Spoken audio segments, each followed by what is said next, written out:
Essas imagens impressionantes das câmeras de segurança mostram dois funcionários de um posto de gasolina em Israel indo até a porta da loja. Um deles observa de longe, o outro chega mais perto e, em segundos, os dois percebem que homens armados estão se aproximando. O susto é imediato. Eles recuam e entram correndo na loja, enquanto os terroristas do Hamas seguem avançando direto para o posto, que fica isolado, próximo à fronteira com Gaza. Pelas imagens, dá para entender que não havia tempo para pensar muito. Esse momento acontece durante os ataques iniciados na manhã de 7 de outubro de 2023. Enquanto foguetes eram lançados, grupos armados atravessavam a fronteira e invadiam comunidades civis. No caso do posto, fugir correndo não era uma opção. Se saíssem pela estrada, seriam vistos e alvejados. Se tentassem correr pelo deserto ao redor, ficariam completamente expostos. Os próprios funcionários explicaram depois que qualquer direção significava risco imediato. Foi aí que surgiu a melhor ideia possível naquele cenário. Em vez de tentar escapar, eles decidiram se esconder no freezer industrial da loja, uma escolha extrema, mas estratégica. Enquanto cerca de 20 terroristas invadiam o posto, atiravam, quebravam tudo e saqueavam produtos, os dois permaneciam escondidos em temperaturas abaixo de zero, lutando contra o frio por horas. Só depois da chegada das forças israelenses, eles foram encontrados, com hipotermia, mas vivos. A decisão de não correr e usar o único abrigo possível foi o que salvou a vida dos dois.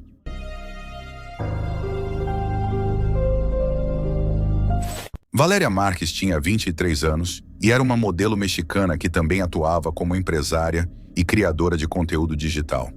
Ela morava em Zapopan, município que faz parte da região metropolitana de Guadalajara, no México. Desde muito jovem, Valéria demonstrava interesse pelo universo da beleza e da moda, participando de concursos ao longo da adolescência. Em 2021, conseguiu alcançar um de seus maiores objetivos ao conquistar o título de Miss Rostro. Com o reconhecimento, novas oportunidades começaram a surgir rapidamente. Além de seguir carreira como modelo, Valéria decidiu empreender e abriu o próprio salão de beleza, chamado Blossom The Beauty Lounge. O negócio impulsionou ainda mais sua presença nas redes sociais, onde ela passou a produzir conteúdos focados em maquiagem, cuidados pessoais e tendências do setor. Valéria também realizava transmissões ao vivo quase todos os dias diretamente do salão, conversando com seguidores, dando dicas e mostrando a rotina do empreendimento. Com o tempo, seu público cresceu de forma expressiva, ultrapassando a marca de 1 milhão de seguidores, e seus planos iam além do que já havia conquistado. Tudo indicava que sua carreira estava em plena ascensão. Porém, na tarde de 13 de maio de 2025, uma terça-feira, sua história tomou um rumo inesperado. Como fazia de costume, Valéria iniciou uma live no TikTok. Pouco antes de começar o conteúdo daquele dia, ela foi interrompida por uma entrega. Um presente, um bichinho de pelúcia. Ela saiu brevemente do enquadramento e voltou sorrindo, mostrando o objeto ao público. Logo depois, o entregador retornou pedindo que ela confirmasse algumas informações. Para falar com ele, Valéria silenciou o microfone da transmissão ao vivo. Foi exatamente nesse instante que algo aconteceu e mudou tudo de forma definitiva. No momento em que o áudio da transmissão foi silenciado, o homem que se passava por entregador sacou uma arma e disparou várias vezes contra Valéria, dentro do próprio salão, enquanto a câmera ainda transmitia ao vivo.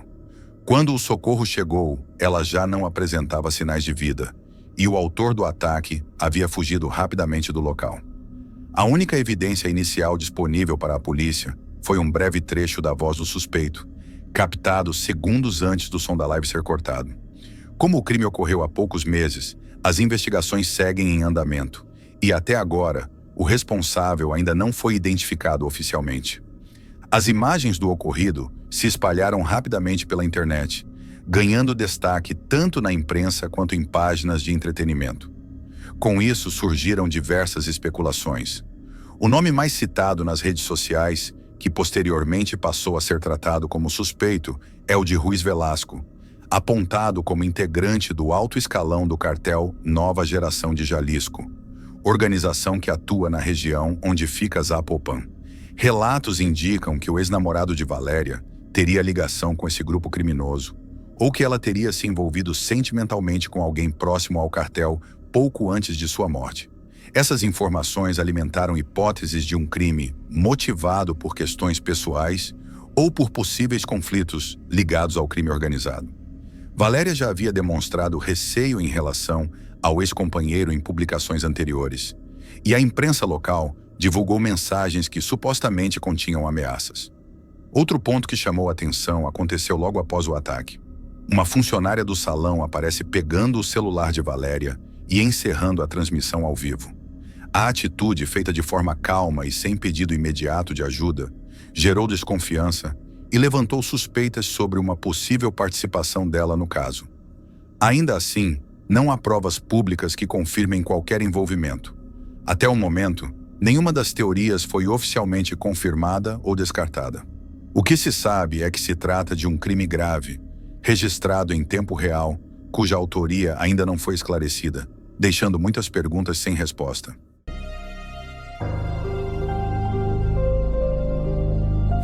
Em dezembro de 2022, as autoridades da Irlanda do Norte se depararam com um caso extremamente estranho. Uma cena de crime em que o principal suspeito parecia estar em 2 lugares ao mesmo tempo. Tudo começou no dia 18 de dezembro, quando o youtuber irlandês conhecido como Saxon07, cujo nome verdadeiro é Stephen McCulloch, de 33 anos, iniciou uma transmissão ao vivo jogando GTA Vice City. A live começou por volta das 18 horas e durou aproximadamente 6 horas, indo até a meia-noite. Durante esse tempo, Steven apareceu jogando de forma tranquila, com poucos comentários aqui e ali. Enquanto ele transmitia tranquilamente de casa, sua namorada, Natalie McNally, de 32 anos, estava passando por algo terrível. Algo que Steven desconhecia completamente. Assim que finalizou a transmissão, ele foi dormir sem saber de nada. No dia seguinte, ele acordou com várias ligações e mensagens sobre Natalie. Na noite anterior, ela havia ido à casa dos pais para assistir à final da Copa do Mundo, que terminou por volta das 18 horas. Depois disso, ela voltou para sua casa, que ficava perto dali. Natalie morava sozinha com seus 2 gatos e um cachorro na Irlanda do Norte. No entanto, no dia seguinte, ninguém conseguiu entrar em contato com ela. Ela não apareceu no trabalho e não atendia o celular. A preocupação aumentou, especialmente porque Natalie estava grávida de 15 semanas de uma filha que esperava com Steven. O silêncio dela deixou todos apreensivos, temendo que algo grave tivesse acontecido. Após esperar por respostas sem sucesso, Steven decidiu ir até a casa dela, que ficava a cerca de 20 minutos de onde ele morava, em Lisburn. Infelizmente, quando chegou, já era tarde demais. Ele encontrou a porta aberta e, ao entrar, se deparou com Natalie morta no chão. Ela havia sido assassinada, e o caso foi então assumido pelos detetives da Divisão de Crimes Graves. Detectives from the Major Investigation Team have now launched a murder investigation following the death of Natalie McNally in Lurgan. This follows the results of the post-mortem. The 32-year-old died a violent death, having been stabbed a number of times, and there are signs of defensive injuries. O laudo da autópsia indicou que Natalie foi morta na noite de 18 de dezembro, pouco depois de ter voltado da casa dos pais. No entanto, os investigadores não encontraram nenhum sinal de arrombamento em sua residência. Isso, somado ao fato de Steven ter sido a pessoa que descobriu o corpo e chamou a polícia, fez com que ele se tornasse o principal suspeito. Steven chegou a ser preso, mas não ficou detido por muito tempo, porque as autoridades logo perceberam que ele tinha um álibi sólido. Segundo o relatório post-mortem, a hora da morte de Natalie coincidia com o período em que Steven estava transmitindo ao vivo de sua casa. Os detetives também analisaram o celular de Natalie e encontraram a última mensagem enviada por Steven às 17 horas e 57 minutos, dizendo: "Certo, estou indo fazer uma live a noite toda. Deseje-me sorte."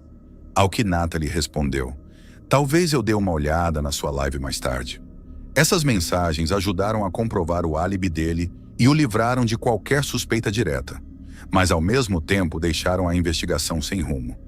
Mesmo assim, Steven mencionou um possível suspeito aos investigadores, mas nada de concreto surgiu a partir disso. O nome dessa pessoa nunca foi revelado ao público.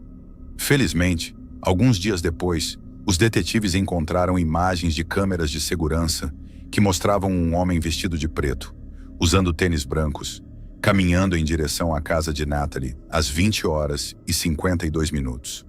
Aproximadamente 40 minutos depois, o mesmo homem foi visto deixando o local. Com base nesse tempo, os investigadores concluíram que aquele homem era o assassino. O mais impressionante foi que a altura e o porte físico do suspeito lembravam muitos de Steven, o que fez com que ele voltasse a ser observado com atenção. Mas isso também levantou uma questão intrigante. Se Steven era realmente o culpado, como poderia estar em dois lugares ao mesmo tempo? Sem muitas opções, as autoridades ofereceram uma recompensa de 20 mil libras por qualquer informação que ajudasse a identificar o assassino. Eles também estavam preocupados com a possibilidade de o criminoso já ter fugido para outro país vizinho. Enquanto isso, o caso de Natalie ganhou grande repercussão na mídia nacional, levando à realização de vários memoriais em sua homenagem por todo o país.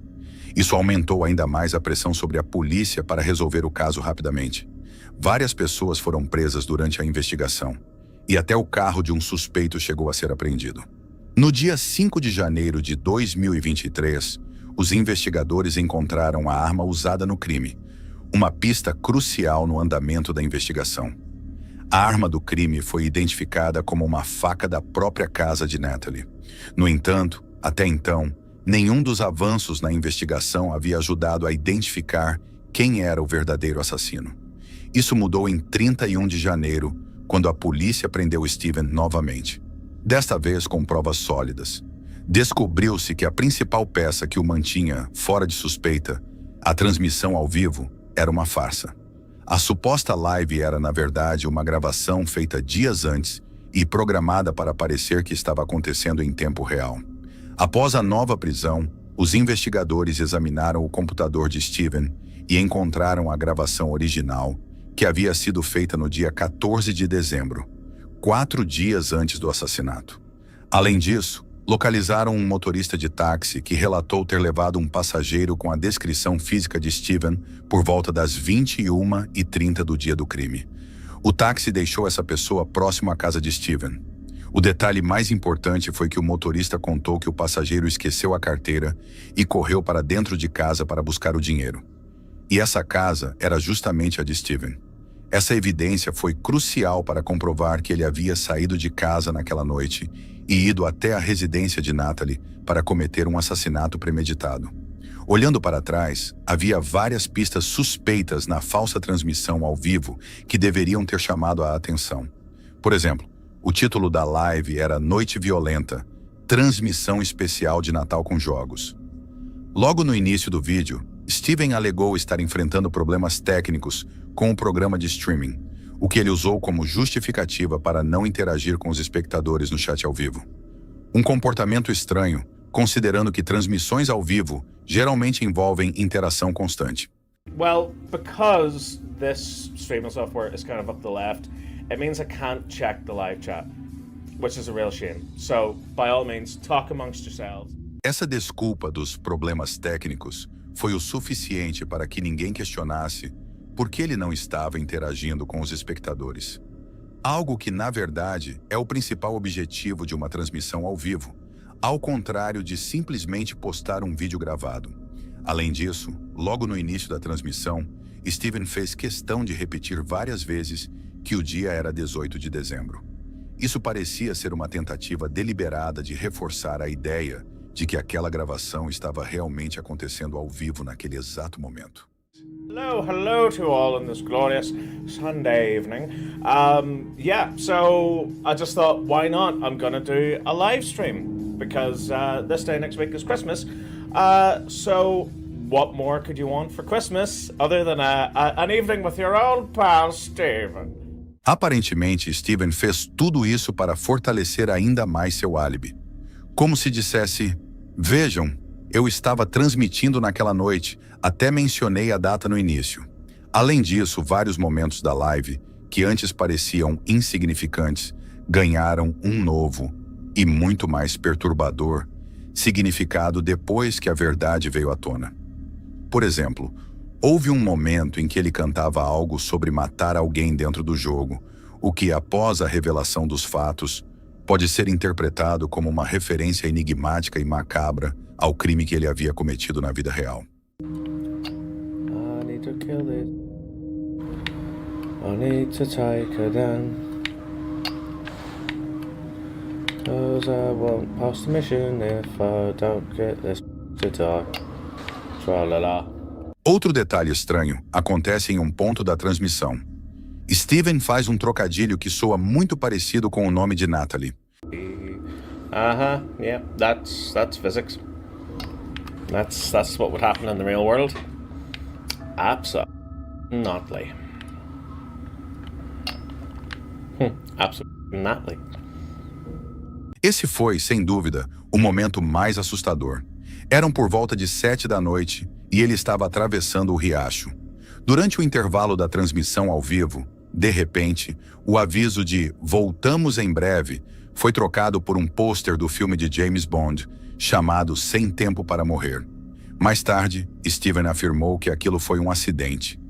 Ele teria deixado cair o controle no teclado, o que fez o gráfico estranho aparecer na tela.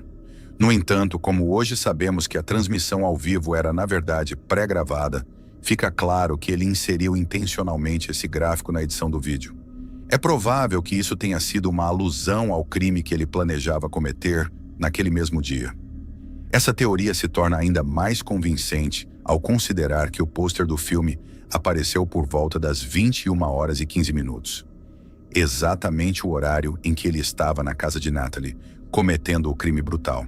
Apesar do plano bem elaborado, Steven foi desmascarado e acusado de assassinato. A fiança foi negada e, até o momento da escrita, ele aguarda julgamento marcado para 6 de maio de 2025. Esperamos que Natalie e sua família consigam a justiça que tanto merecem.